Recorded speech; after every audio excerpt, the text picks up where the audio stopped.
Hello everyone. This is Man United Inside again on it, welcome back.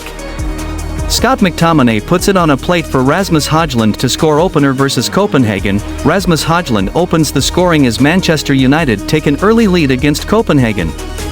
It was Aaron Wan-Bissaka who picked out a brilliant run from midfield by Scott McTominay, who doesn't panic before looking up and picking out Hojlund with a low cross at the back post. The goal gives United an early goal and one they needed. Now it's a matter of keeping hold of this lead and adding to our lead before halftime.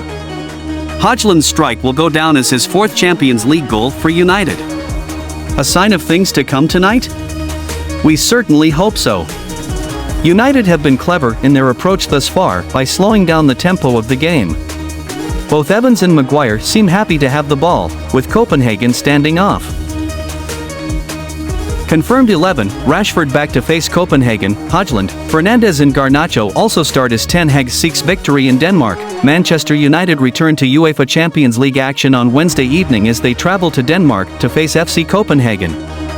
United beat the Danish side a fortnight ago, registering their first victory in the competition this season, a terrible start for Erik Ten Hag's side.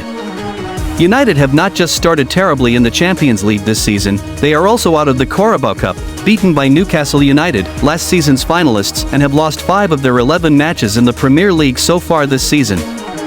United need results, and fast. United have lost to both Bayern Munich and Galatasaray in the Champions League so far this season, so a victory here will put them in good stead to get out of the group. However, they will need to beat both Bayern and Galatasaray in the last 2 group stage matches to be certain. Manchester United squad: Onana, Wan-Bissaka, Maguire, Evans, Dalot, McTominay, Eriksen, Rashford, Fernandes, Garnacho, Hojlund. Substitutes: Bayender, Heaton, Lindelof, Reguilon, Varane, Amrabat, Mount, Hannibal, Forson, Martial, Antony, Pellistri. FC Copenhagen squad: Grabara, Ankersen, Vavro, Dix, Jalert, Lariger, Falk, Goncalves, Elyounousi, Klaassen, Akuri. Substitutes: Sander, Dithmer, Sorensen, Tanlongo, Larsen, Babakar, Oscarsson, Boylson, Lund, Hojlund, Bargi, Froholt. United have boosted their confidence in the 1-0 victory over Fulham in the Premier League on Saturday, although they did leave it late to get the win. 3 points were a must for United, and that's what they got, which took some pressure off Ten Hag in the end. United will need the same game plan against Copenhagen on Wednesday evening, as they will need 3 points from this match to have any chance of getting out of the group this season, even if it saw them exit into the UEFA Europa League for the second part of the season. United will need to get themselves out of the problems that have arisen this season. It could be a confidence thing, a protest against the manager, or a number of other reasons. The manager knows what he has to do, and the players will one day realize that it's their job to perform. So, welcome Chris. First question: after what has been a rocky week for Marcus Rashford, can we expect to see him start against Copenhagen in what is a must-win game tonight? Chris Wheeler: it's a close call, and that says a lot about Rashford's season so far. I believe Ten Hag when he says Rashford was injured for the game at Fulham, but it did look suspicious after he criticized the player for celebrating his birthday after the Manchester Derby defeat. Alejandro Garnacho played on the left at Craven Cottage and did okay, so, you're right, it will be interesting to see who gets the nod in Copenhagen tonight.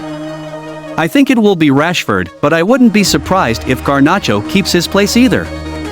In our Manchester United Confidential column this week, yourself and other contributors reported that the future of the atmosphere section at Old Trafford is under threat. Why are the club risking alienating even more fans with something like this? Chris Wheeler: I really don't know. You would have thought that maintaining a good relationship with the Red Army is in the club's interests, particularly after such a bumpy start to the season. It seems like an issue that can be easily resolved if United keep the allocation as it is or ease back on their requirements regarding season tickets. Maybe I'm missing something here, but I would have thought they can sort this out. There have been other issues between United and TRA in the past which have been ironed out. Despite a few boos here and there, the fans have stayed behind the club this season, and it needs to stay that way. And what is going on with Raphael Varane? Ten Hag confirmed he was dropped for tactical reasons recently, which doesn't sound great for a player of his supposed quality. Chris Wheeler: another good question. Something doesn't seem right here. Varane has had his injury problems, mainly with his knees, but he's an automatic starter when fit and a hugely experienced player. Suddenly, he was left out of the derby for tactical reasons, ill for the Newcastle defeat, and then an 89th minute sub at Fulham. If he doesn't start in Copenhagen, there will be questions. I think he will, though, with Maguire moving to the left side of central defense. It's symptomatic of a difficult start to the season for Ten Hag that there have been issues surrounding Varane, Casemiro, and Rashford, three of his go-to players last season. Another question, has Ten Hag finally run out of patience with Antony? He's been well off the pace and has been linked with the exit. Chris Wheeler, the problem with Antony, one of several, you could argue, is that no player is more closely associated with Ten Hag. He played under Eric at Ajax and UTD really pushed the boat out to sign him for £82 million. He's rarely come close to justifying that. It's not surprising that Ten Hag has kept faith with him, and some would say too much so. One of Sancho's gripes is said to be that he thought Antony got preferential treatment. I don't think Ten Hag lost patience with him. He started at Fulham and will probably be in the lineup against Copenhagen tonight. But Pellistri did well off the bench again and Ahmad will be back soon. Antony needs to raise his game because he's bringing Ten Hag's judgment into question.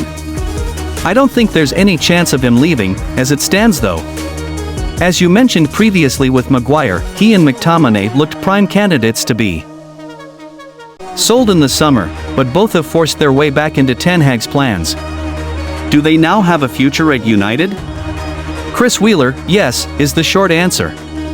Nothing is set in stone in football, and both players deserve a huge amount of credit for sticking at it.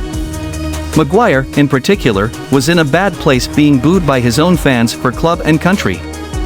I was in Melbourne when we heard it for the first time on tour in the summer of 2022 and it was depressing. Harry has kept his head down and mouth shut, even though Ten Hag clearly didn't fancy him. He's got his chance due to injury and seized it with both hands. I'm still not sure he starts if Martinez is fit, mind. McTominay is the same, he could have gone to West Ham in the summer as well but stayed at United, and it's paid off with strong performances and crucial goals. There's an argument for saying these two have kept Ten Hag in a job. What position do you see Mason Mount occupying short-term or long-term in this team? It's hard to see him breaking into the starting 11 despite his obvious talent. Chris Wheeler, it's a very good question and one many fans asked when United spent £60 million to sign Mount from Chelsea in the summer. 4 months on, and we still don't have many answers. It was a curious deal given that one. United desperately needed a new striker and had a limited budget and two. They have other players in Mount's position. He was brought in to add dynamism to the midfield and looked the part in pre-season.